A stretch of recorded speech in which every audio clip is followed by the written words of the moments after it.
2 Samuel, le chapitre 23, verset 16 à 17. Alors les 3 vaillants hommes passèrent au travers du champ des Philistins et puisaient de l'eau de la citerne qui est à la porte de Bethléem. Ils la portèrent et la présentèrent à David. Mais Attends, il passait quoi? On dit, il forçait le passage à travers le camp des Philistins et puisèrent de l'eau du puits de Bethléem. Ils forcent le passage dans le camp des Philistins et pendant qu'ils sont en train de partir, ils ont vu de l'eau, ils puisent l'eau. Pourquoi on te parle du camp des Philistins et puis on te parle de puiser l'eau? Donc ils prennent de l'eau du pays des Philistins, du camp des Philistins. Et ils envoient ça à qui? À David. Mais il ne voulut pas la boire. Et David ne boit pas cette eau. Il prend l'eau qu'on lui a portée du puits qu'ils ont trouvé en forçant le camp des Philistins.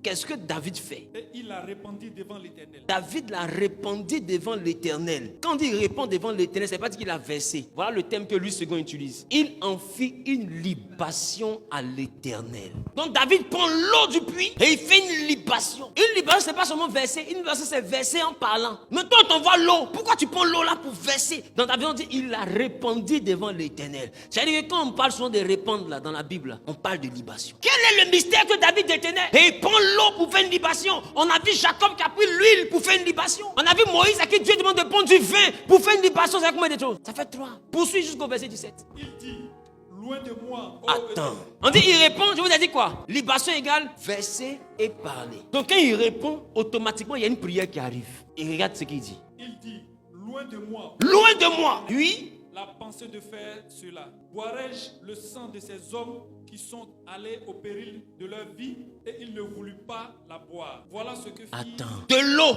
on lui donne. Il dit, si je bois, j'ai bu du sang. Donc je ne bois pas, je verse ça. Mais David pouvait dire, je ne bois pas, je verse simplement. Mais la Bible dit, il a fait une libation devant l'Éternel. Et il dit, cette eau-là, pour moi, c'est du sang. Je ne bois pas de ce sang-là, je donne ça à Dieu. Il dit, ce n'est pas n'importe quel sang, c'est le sang de ceux qui sont morts dans la bataille. Qui était David? Allons-y en Philippiens. Philippiens 2, 17. Et même si je sers de libation pour le sacrifice. Attends, que quoi? Et même si je sers de libation pour le sacrifice. L'apôtre Paul dit, s'il y a sacrifice de Christ, moi je sers de libation.